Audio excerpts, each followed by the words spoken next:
da girma Allah ya zo ki bada kuɗi na, dan Allah ki zo ki bada kuɗi na. Kar ki samu damuwa baby ta. Insha Allah. Nawa kika ce ke bukata? 5,000 ne ba yawa. An gama.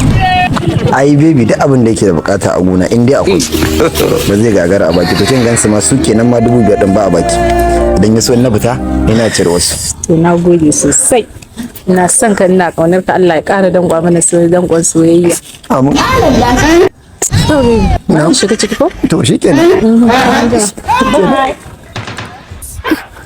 Rono.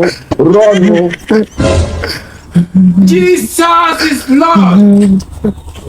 What?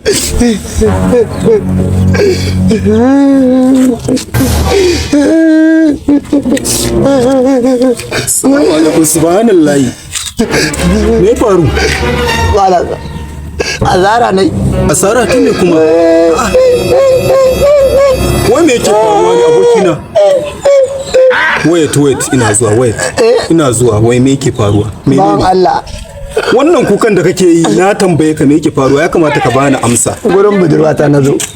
Budurwa? Ta mun kalamai a lokacin banna cikin hayyaci na dauki kudin tsungurungum. Kutuma Billahi la ilaha illa kudin ce fanan gidanmu ne aka aike ni kasuwa.